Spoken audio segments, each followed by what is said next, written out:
Our home track, COTA, was actually shut down and they laid off all the staff. The solution we came up with was to switch over to simulators. After the pandemic ended, I started thinking, well, maybe I should run some of these tracks for real.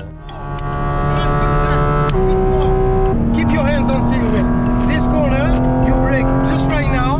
Look, second apex. That's it. Yes.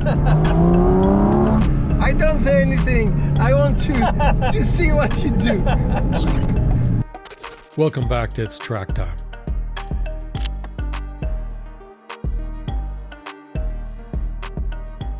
In March of 2020, the global pandemic began shutting everything down, and tracks were not immune from this. So our home track, COTA, was actually shut down and they laid off all the staff, and it was not known when the track would reopen. So we didn't want to lose all of our muscle memory that we built up from running like every month or every other month on the track. So we started as a group trying to figure out how we were going to navigate through this. The solution we came up with was to switch over to simulators. And it turns out we weren't the only ones that came up with that idea.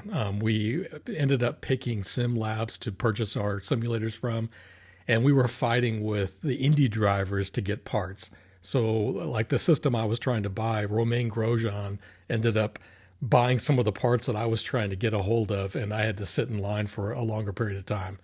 I actually was calling, these are actually made in the Netherlands, so I was calling these guys, and I was trying to be pretty polite about when I called, but the guy started getting pissed off at me because I would call during his dinner time, and the guy would answer his phone and then complain about the fact that I was calling him during his dinner.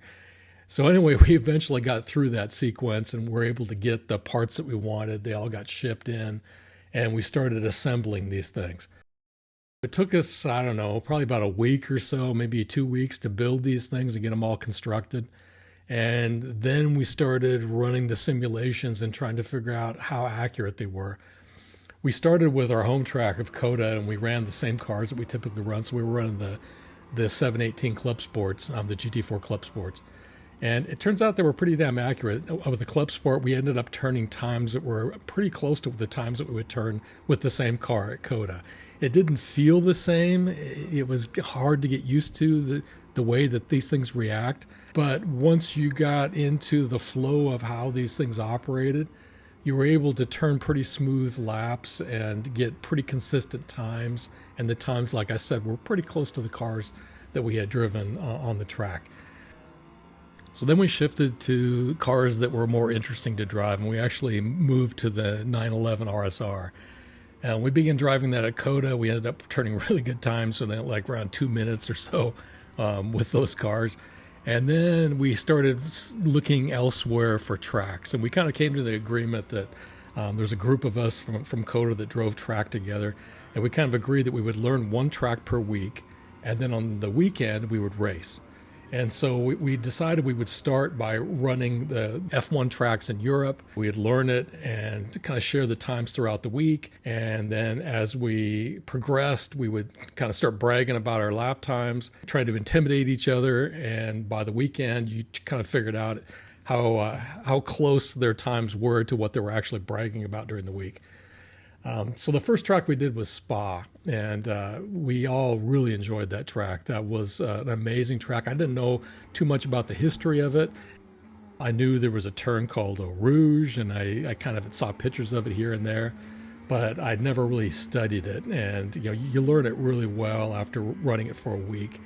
And instantly that became like one of our favorite tracks. It just the flow of it, when you raced it against a group of people, it was a blast. You could run at extremely high speed with these cars. It's a very, very fast track. I didn't really realize how fast that track was until I started considering going there to actually run on it for real. And I started looking at the speeds that I was hitting in some of the turns with the RSR, and you were like going 160 miles an hour through some of these turns.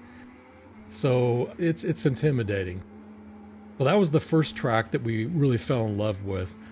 And the second one that I fell in love with was the Nurburgring. I mean, that's a track that I knew I wanted to try at some point in my life. And with the simulator, you were able to experience it and see how hard it was to master on the simulator. And my first angle at how to attack that problem was I first drove it enough and wrecked enough that I figured out where the bad corners were. And I eventually figured out where each of those bad corners were and memorized their location. So when I hit that spot, I knew what to do and was able to keep the car on the track. Everything in between the bad corners, I would just do off of reflexes. And so I did that for a while. I got to the point where I could turn, right around 7-minute lap times. And by that time, I'd shifted over to the mid-engine Corvette. And that was kind of like the car that I was driving on the track at the time, which was the GT4 RS. It's a mid-engine car with high horsepower. The mid-engine Corvette race car was very close to it in the way it felt on the track. So I started running that car and started turning the laps on the Nurburgring over and over and over again. And I eventually got to the point where I was pretty good at it, but I still didn't have it totally memorized. So then after the pandemic ended, I started thinking, well, maybe I should run some of these tracks for real. And I wonder how hard it is to figure out how to get over there. We were going to pick up a car over in Europe, and I started looking at how difficult it was to get on these tracks. And, everyone says you can just show up at the Nürburgring and buy a ticket to go out on the toll road and drive around it. But then when I started reading more about it, everyone said that those public days were really wild and there was a lot of wrecks and a lot of problems. So I kind of put that on the back shelf for a while, and then I started looking at is there any kind of travel groups or anyone organizing track days that I could jump into? And that's when I started studying it more. If you look at Spa from the air, it's a beautiful track. It's in a forested area of Belgium. It has a lot of elevation change in it. The original track was on some public roads and some private roads, and it was almost the size of the Nürburgring. Over the years, they killed a lot of people in that configuration and started paring it back. In the early 80s, they ended up with the configuration that they're running today and continued tweaking on it over the years. They've added a lot of runoff, so it's kind of up to F1 safety standards now, but there are still some very deadly turns. Eau Rouge is one of those turns. They've killed people on that turn just in recent years. There's still some very high-speed pieces on the back that are very dangerous, so this is still a very intimidating track. The Nürburgring Nordschleife is a very intimidating track, 13 miles around, 73 turns in total that you have to get straight in your head. It's a narrow track by our standards. It was built in the 1920s. On either side of the track, there's grass. It's a very small amount of grass, and then there's Armco. So if you make a mistake and you hit the grass, it's like hitting ice, and then you ping pong off the walls. So a lot of people have been killed here. There's been a lot of accidents on this track. You best spend your time on the simulator and get ready for this one. So the first thing I did was grab a map and start looking at where these two tracks were located. Of course, Spa's in Belgium and the Nürburgring is in Germany, but it turns out that they're really close to each other, right across the border from each other. So they're only 112 kilometers apart. So you can actually, it's like an hour and a half by car. So you can actually do one day and do the other the next day and hit both of these bucket list tracks in the same trip. And so that's what I started looking into, is how can I get to these two tracks and do them both back to back? So immediately a lot of questions started coming up. Where do I get a car over there? Can I get a car that's set up the way that I have my track car set up? Can I get a car that's equivalent to the track car that I drive on the track? I don't want to drive some hot hatch or something like that. Who's reputable over there? I had no idea who to rent a car from. What kind of track days do they have? What are the rules? Do they test people? Are you going to end up going out there and running with a bunch of people that are of all different levels? I had no idea. And on the forums, when I talked to different people and stuff, and on YouTube, you could tell that they ran by different rules than the rules we ran by. And so that started, I didn't know what the heck to do on that. It turns out that the group that I run with in the United States, Chin, ended up organizing a track day, or actually it was 3 days, over in Europe, and it happened to be that it was Spa and the Nürburgring. They were going to do Spa 2 days and the Nürburgring 1 day. And they had a reputable company that happened to be called RSR that had a fleet of late model Porsches that they were going to allow us to rent, and they had all this thing set up. So you could rent one of these cars, show up over there. They had the hotel set up, the meals and everything. You show up there and you run for 2 days on Spa and 1 day on the Nurburgring, drive back, and in a 5-day sequence, you could do both of these tracks.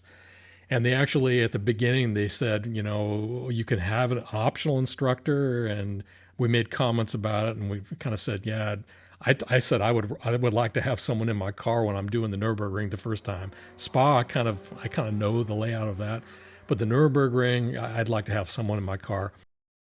It turns out that when we actually showed up there, they provided an instructor that sat in our car the entire time, and it was the same person that sat in your car the entire time. So that worked out great.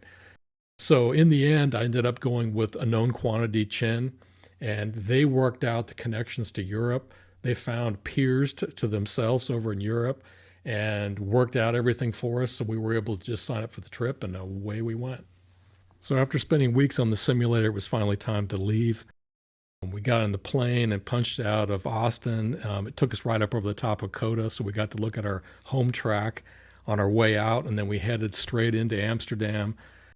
Took a train from there into Brussels, stayed there a couple days to get our head flipped around from the time zone change, and then got in a car and drove to Spa. Spa's in a very rural area. You would never know that there's an F1 track out there. And in fact, Google Maps took us through these really narrow, almost like one car lane roads to bring us to the front gate of the track. It turns out RSRs actually had their building on the back side of the track and had their own private entrance to get in. So we never really had to go through the front gate. RSR was a real top-notch company to work with. They have a fleet of late model Porsches. I think they had like 30 of them. They ranged all the way from just regular Caymans to GT4s, GT4 RSs. They have GT3s, GT3 RSs, and they even have like 488 Challenge car that you could actually rent from them. This is the car that I actually rented, this silver GT4 RS with the Weissach package. It came with a factory roll bar, it had harnesses in it, it was all set up perfectly for me. Here's a GT3 RS 992 that they have multiple of these that you could rent. They also have some late model BMWs and some hot hatches in the mix. So if you don't want to spend for the high priced range, you can drop down into something that's more affordable to rent. They have a fleet of mechanics that work on the cars, so you don't have to worry about any of the tire pressures or the tires. They're constantly monitoring everything and switching. They fuel the cars for you. You basically show up and arrive and drive.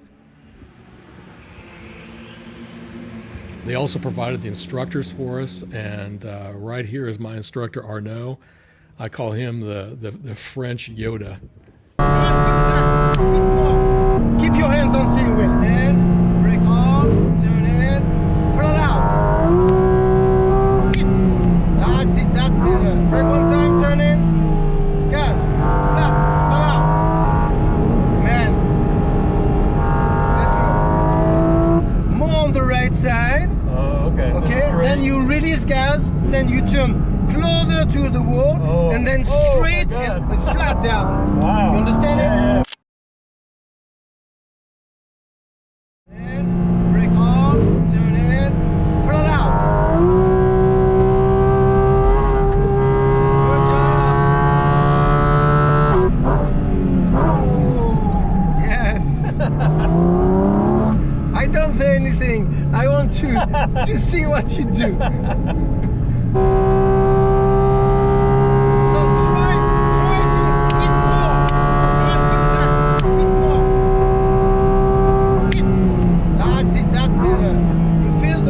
Is better. Gas. Please. Oh shit. He's out. Right side. Yeah. So Arnaud was unique in that you'd be driving on the track, not going fast. You know, you'd be doing some stuff, and he would reach over and grab the wheel. And I've never had anyone in the U.S. ever do that. And when we're talking at dinner, some of the other people has had the same thing with the instructors. It kind of freaks you out at first when he grabs the wheel and you're on track. But then after getting some instruction from him, you realize that it's actually pretty helpful when you're under a red light and he tells you the line. Other than that, okay. And the line is like this. More on the right side. Oh, okay. Okay, then you release gas, more on the left side, and then straight to use throttle. Okay, two wheels out and diagonal. So you really want that straight line? Yeah. Sacrifice entry to exit. Okay? It doesn't do that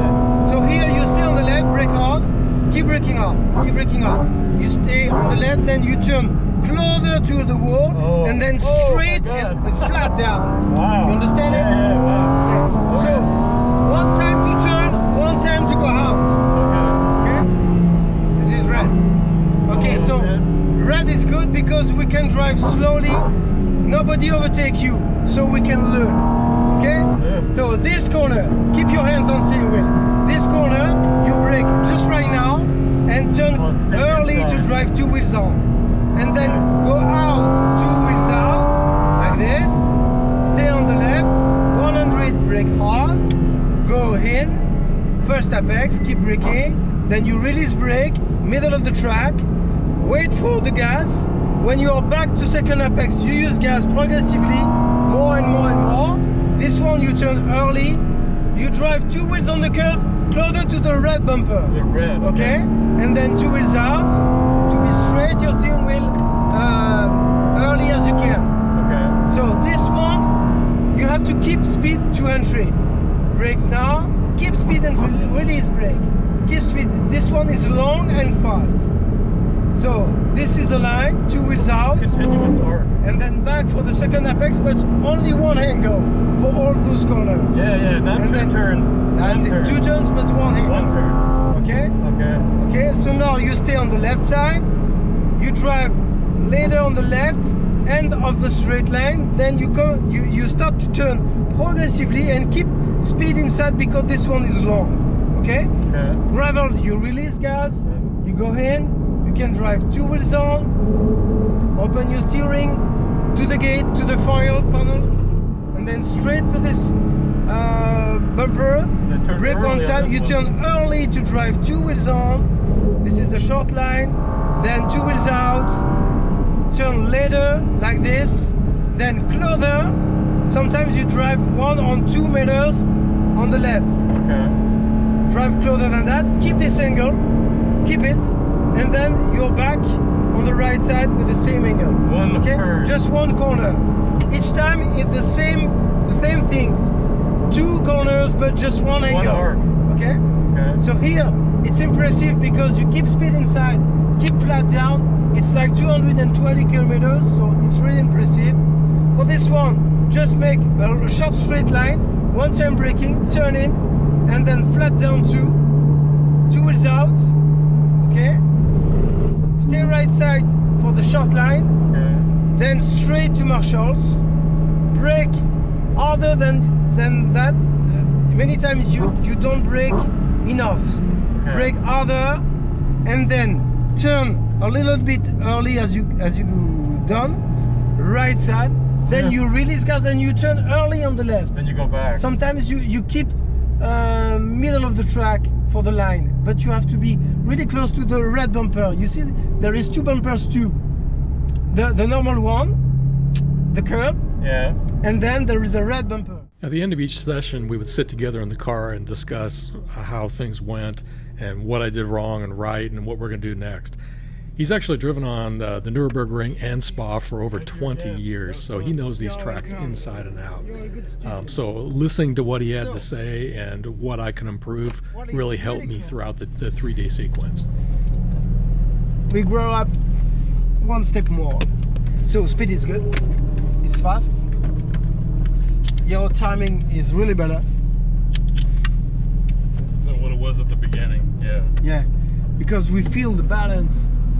When you can feel the car turning by the rear and not by steering wheel, you make the perfect balance. Okay. Because all the weight is on the front, so rear is really light, and then turn a little bit. It's like a little sliding, just a little bit. Yeah. You drive the perfect situation for that corner. Okay. And that's the way you'd like to see it set up too? As you would like to see it rotate from the rear Yeah, a little bit. as opposed to all 4. All 4. As you come around like this and you're Yeah. all 4 like this. All 4. Yeah. You never have to slide all 4. Okay. Never. So you would rather see it slightly rotate Just from the back? sliding a little bit only by your rear. Okay. Okay. That's perfect. That's perfect, because if you a little slide by the rear, you need less steering wheel. It's helping you. Okay, Yeah. it's more open. Yeah. So it's early, full open. So it's early on gas. Yeah. So that's the best of both worlds. Yeah. That's better for the lap time. Okay. Okay, so you feel it. It's really good. You drive correctly. The line is correct. Some details sometimes. There's two corners. You need to keep more speed for entry. It's impressive for double left because Yep. we Up braking downhill. yeah, and you brake, start braking zone to the first apex. Yeah. You can release brake before first Okay. apex to keep speed, to go inside, because this corner is really long, really large. We have many tarmac zone outside of the track, so no danger. Okay. So you can take some risk a little bit Okay. on that corner. Okay. This is the corner to test something, because we have more space More if playground. we make mistakes. Yeah. Okay, so keep speed, use centrifuge force a little bit more, so a little bit more on gas to feel the car moving outside of the track, 2 wheels out, and then back inside. You can win 20 kilometers inside that corner. Okay. The second one is just after. We have fagne in French, right and left. You Okay. know, and each time I told you More speed. because you drive in security. What you do, it's the best way to drive everywhere when we don't know the track, we don't know that corner. Yeah. But this one is really fast, and there's two things to know: really fast, and apex is really late. Really late. It's like the end of right turn, because there is It's two the corners. gravel, right? Yeah. So this one, the first one, is only the sacrifice to make a good job for the second one. The apex is end of the first corner, so we don't have to lose speed in a short time, because we can drive all this corner to lose speed for the good speed for the second turn on the left. Okay. So entry is fast. Maybe in your brain it's too fast, and we lose speed as we drive inside that corner. Okay, as we explained yesterday, it's too fast entry. Middle of the corner, you say, maybe it's good. And end of this corner, okay, this is the good speed. Yeah. It's difficult to do that, because it's not usual, but this is the good way to drive that corner. Okay, so we can correct those two corners for your speed. Okay. The rest is good. Sometimes you forget the string attitude, Yeah. so you slide. Yeah. But it's fun time though. Yeah, It's yeah. good. Yeah. The best stop is many times Getting the wheel your open. mistake. Yeah. Open first. And sometimes I'm able to get on the second turn. I'm able to get up against the curbing and get in there. Like at other times I'm way out. I guess that's a speed thing. So what is different yesterday about today? It's your speed. You're faster. So when we drive two corners like this, like a bus stop, now we drive faster than yesterday for the second one. So we need more grip. Which tap? Yeah, more tap. So tap we done yesterday, it's not good for today. It was good for yesterday, the speed of yesterday, but now we need more, because we are more speed, so we need more grip to turn. So hit a little bit more to turn correctly. If when you turn your steering wheel, if you feel your car moving slowly about you want, you don't have enough grip on front. Okay, so hit more to turn more. It will be incisive. Okay. If you don't feel it, you don't have enough grip for what you want. And so one tap will get you there. One tap more. Yeah. Okay. That's why now we have to done that for the left of fagne. We explained just before, right and left. You know, the right we keep speed inside, go to levels, and then for the left, now we need a tap. Little bit correction for les combes. So Radion, main straight line of Kemmel, and then Les Combes, right and left. Okay. So right and left, it's okay. And then after you have a right corner, we can drive two wheels on the curb. Many times you turn later because you want to use gas Les Combes from this right turner. We don't use it really. It's just your feet on a little bit and then brakes. Okay, so it's just one because it's short quick. Distance. It's short distance. So it's a tapping it back on the gas. Because if you stay a long time on throttle, you go so far and you can't turn two wheels on the curb. So you lose some, you drive meters more, so you lose some time on that corner. Okay? To finish my explication, sometimes now we are driving close to the edge and we feel sometimes the car hooks shaking. So it's like a phone call of the car and call you, you know, the limit is just close, be careful. Okay, so if you feel that, it's about your steering, it's about circle of cam we explained yesterday. You're just on the edge, so you have to choose to take off a little bit steering wheel or a little bit pedal. Okay, the good idea 99% of time is steering wheel.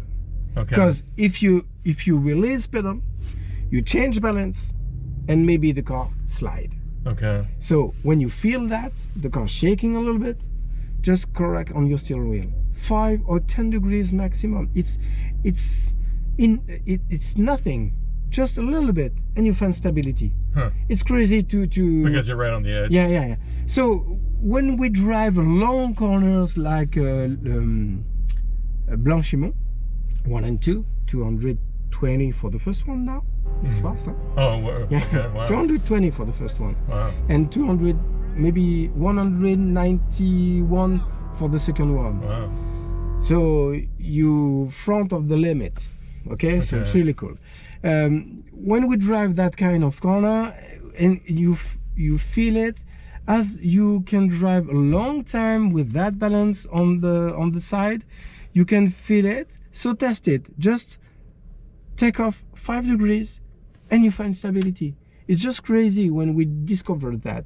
Okay, because the car is shaking, your brain say, okay, it's normal, I'm driving fast, but you take off 5 degrees and then find stability. 200 kilometers on that corner and have stability. Very cool. Okay, it just depends of your angle.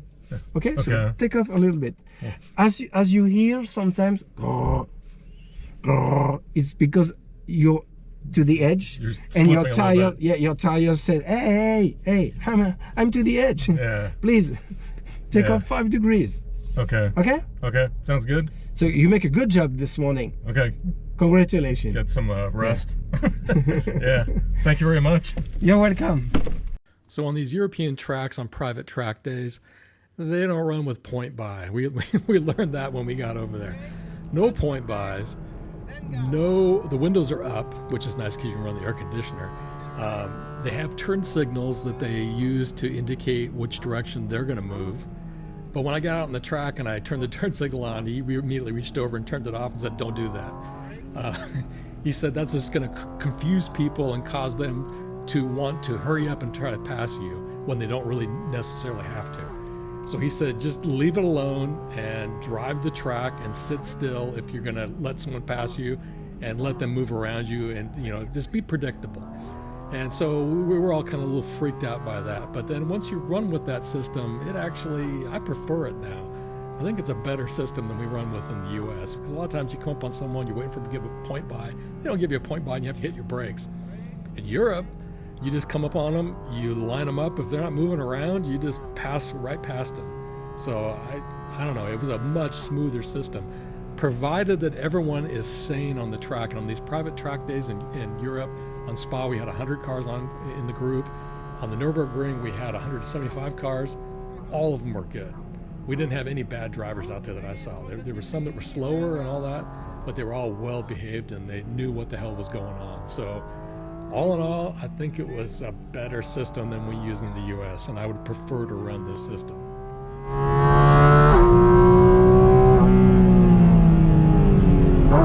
Look, second apex. That's it, that's it. Be confident. Look down.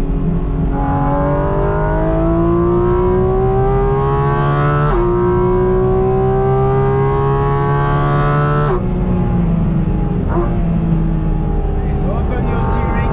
Open it. That's it, open it. Good speed. Flat out.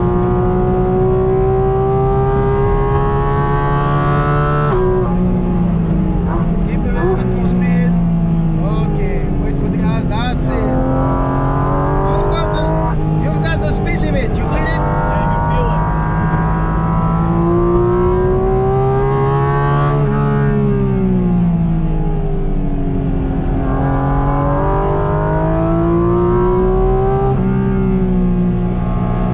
Flat out.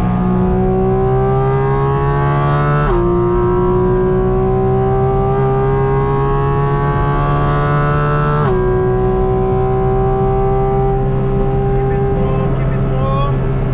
Open your steering. Brake. Turn in. Flat out. Open the steering.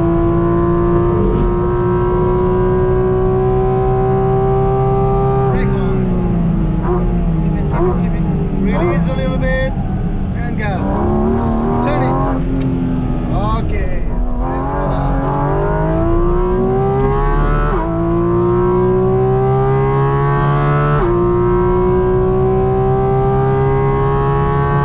Back down. When to turn, turn it. Man, what a good job. Thank you. It was really fast. You drive 2.55. 255, 245. 245. Yeah, That's a good time out here for this car. it's a good time. Man, good time with that kind of car. And there is some traffic. So, really good time.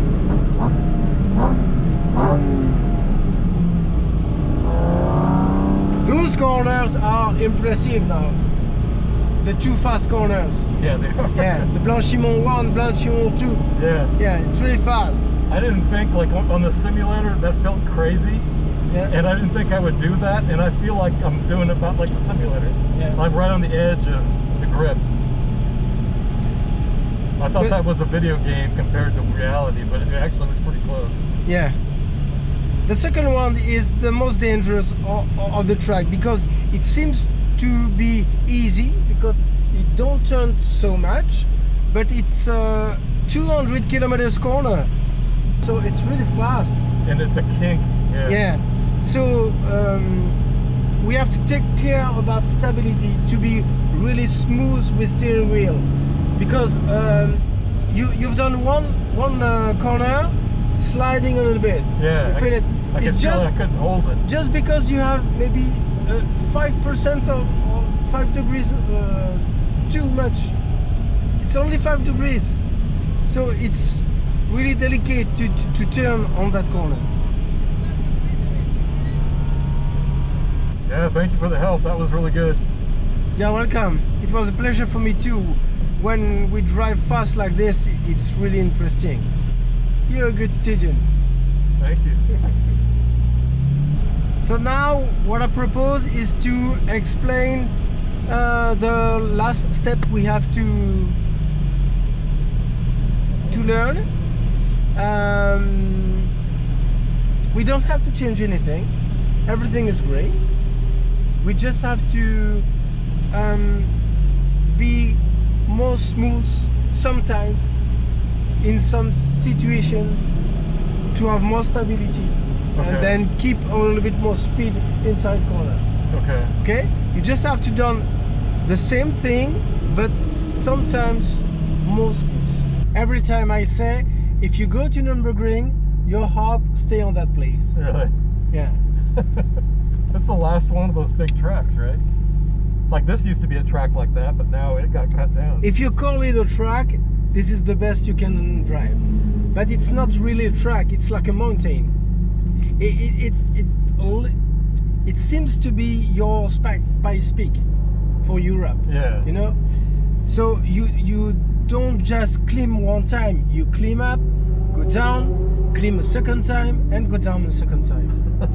It's two mountains. And it's 400 meters? Top and down, it 600 meters. 600. 600 meters. Wow, it's over 1,000 feet. Yeah, 21 kilometers for one lap and 75 corners.